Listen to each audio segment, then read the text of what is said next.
حضرات خواجگان نقشبند رحمت اللہ علیہ اجمعین کی بھی چند اصطلاحیں ہیں جن پر ان کے طریقے کی بنیاد استوار ہے اور ان میں اشغال و اعمال کی طرف اشارہ ہے۔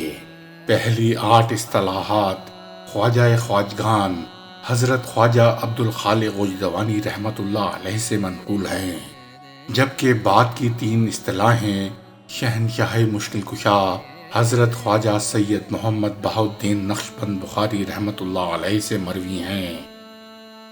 ہوش در دم، اس سے مراد یہ ہے کہ سالک ہر سانس کے ساتھ بیداری اور ہوشیاری رکھے، خواہ ذکر لسانی کرے یا قلبی، حضور قلب کے ساتھ ہو نہ کہ غفلت سے۔ اگر غفلت یا معصیت ہو جائے تو استغفار کرے۔ حدیث شریف میں ہے، ہوشیار وہ شخص ہے جس نے اپنے نفس کو ڈرایا اور ما بعد موت کے واسطے عمل کیا۔ یہ دوام حضور و آگہی حاصل کرنے اور نفس کے تفرقہ کو دور کرنے کا طریقہ ہے۔ مبتدی کے واسطے اس کی پابندی نہایت ضروری اور از حد مفید ہے۔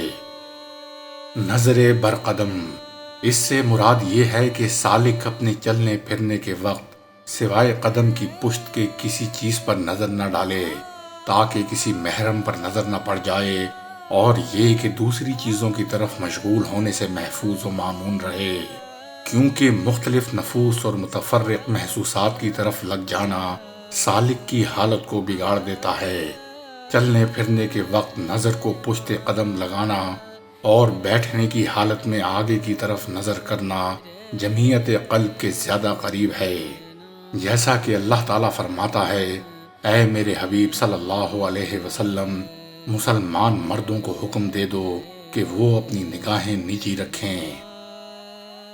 سفر در وطن، اس سے صفات بشریہ، خبیثیہ اور رذیلیہ، مثلاً حسد، غرور و تکبر، بغض، غیبت، ریاکاری وغیرہ سے صفات ملکیہ فاضلہ، مثلاً صبر، شکر، خوف، رجا وغیرہ کی طرف تبدیلی و ترقی حاصل کرنا مراد ہے۔ طالب صادق جب مراقبہ تصور شیخ اور سنت رسول صلی اللہ علیہ وآلہ وسلم پر عمل پیرا ہوتا ہے تو اس کی تمام صفات بشریہ اور رذیلیہ محو ہو جاتی ہیں اور وہ صفات حسنہ سے متصف ہو جاتا ہے۔ سالک پر واجب ہے کہ ہر وقت اپنے نفس کی دیکھ بھال میں اس طرح لگا رہے کہ اس میں ما سوا اور اللہ کی محبت نہ ہونے دے۔ خلوت در انجمن، یہ وہ مقام ہے کہ سالک کا دل اللہ کی یاد میں اس طرح مشغول رہے کہ لکھنے، پڑھنے، کلام کرنے، کھانے پینے، چلنے پھرنے، اٹھنے بیٹھنے، سونے جاگنے، ہمہ وقت اور ہر دم ذکر الہی میں مصروف رہنے لگتا ہے، اور ذکر کا خیال ایسا پختہ ہو جاتا ہے کہ خواہ کیسی ہی مصروفیت ہو، مجلس ہو اور ہجوم ہو، دل اللہ کی یاد میں مصروف رہتا ہے۔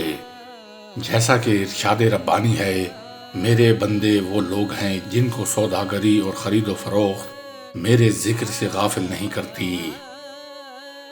یاد کرد، اس سے مراد لسانی، قلبی، نفی و اثبات کا ذکر کرنا ہے، یا اس میں ذات کا۔ سالک اپنے مرشد کریم سے جو تعلیم و تلقین حاصل کرتا ہے، ہر وقت اس کی تکرار دل کی محبت کے ساتھ بلا ناغہ بیدار و ہوشیار رہے تاکہ حق تعالیٰ کا حضور حاصل ہو سکے۔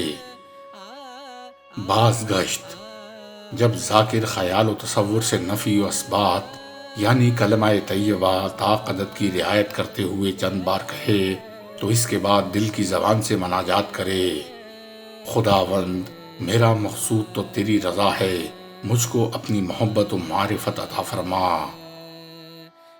نگہداشت، نفس کی خواہشوں، آرزوؤں، امنگوں، وسوسوں اور باتوں کو اپنے دل سے دور کرنے کا نام نگہداشت ہے۔ جب دل میں وسوسہ ظاہر ہو تو اس کو فوراً دور کرنا چاہیے، اور لازم ہے کہ اس کو دل میں جگہ نہ پکڑنے دے، ورنہ اس کا دور کرنا دشوار تر ہو جائے گا۔ اس کا علاج فوری طور پر ذکر اللہ میں محو ہو جانا ہے۔